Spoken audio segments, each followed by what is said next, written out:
This place has a feeling to it when you get here for the first time. It's different for everybody, but you can tell this was a special place, is a special place.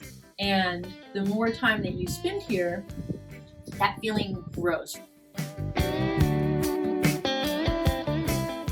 So there's lots of different like recreational activities people can do here. Of course, we got all the standard state park kind of things that people do. So you can of course picnic and camp and go hiking and bird watching.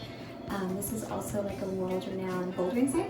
So people come out here to boulder from all over the world. People have been climbing on the rocks probably ever since they found them, thousands of years ago. Because I just think the urge when you see these rocks and you want to get on top, or you want to get somewhere that's in there with all the nooks and crannies you can get to, that there's just a human urge to want to climb on stuff. Some of the first documented like actual climbing that's done here is like in the 1950s, late 1950s, if I'm like not mistaken.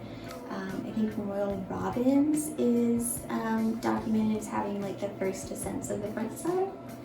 And then of course you have like in the 90s the popularity of bouldering. You have John Sherman coming in, putting up a whole bunch of stuff, and so, but it's been happening here for a long time.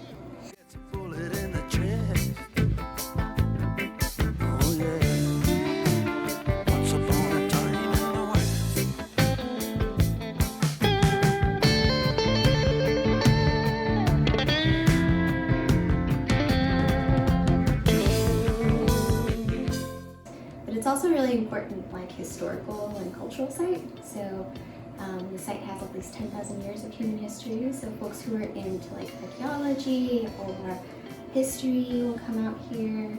There's like 3,000 individual pictographs. So people who are interested in looking at pictographs or finding pictographs, that's also a huge interest out here.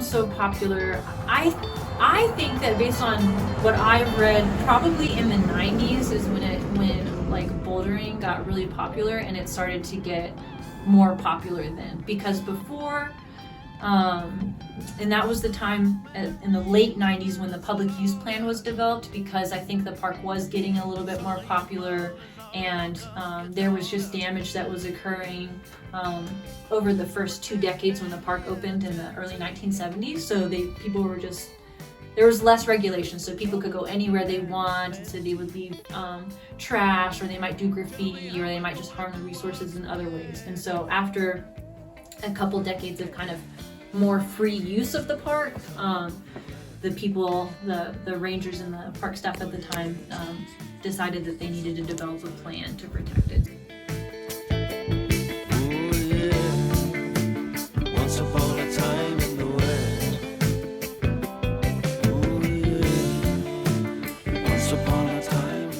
Archaeological record says that there's about 10,000 years of human history here.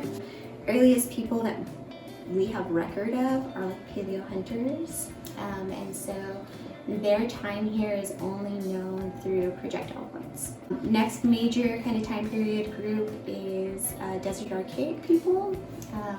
So this culture, again, hunter-gatherers, they're here about 8,000 years ago.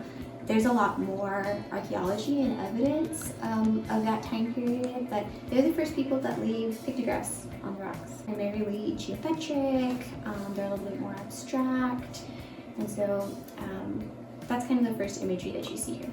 Could be like 8,000 years old.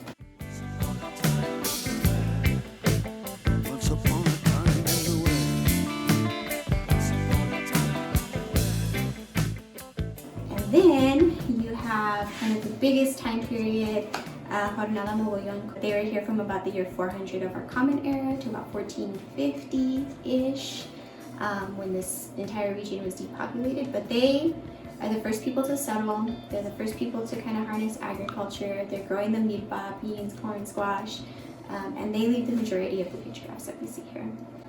They are kind of like a mystery, a lot of those pictographs. A lot of the face paintings and the figures are very mysterious.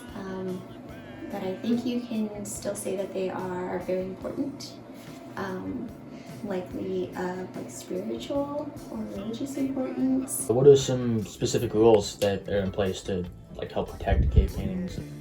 So one, which is an interesting, a different kind of park operation, is the orientation. So there just really aren't that many parks in the world that we know of that have like a mandatory orientation where you have to watch a video and there's these rules that we want you to know about. And so that's one thing, is we have people go through an orientation so that hopefully we try to do the video in a way where it's not like, these are the rules and we're the authority, but it's like, hey, this is a special place. Like, I hope you feel that. We hope that you agree. We hope that that inspires you to follow these rules because they will protect this place.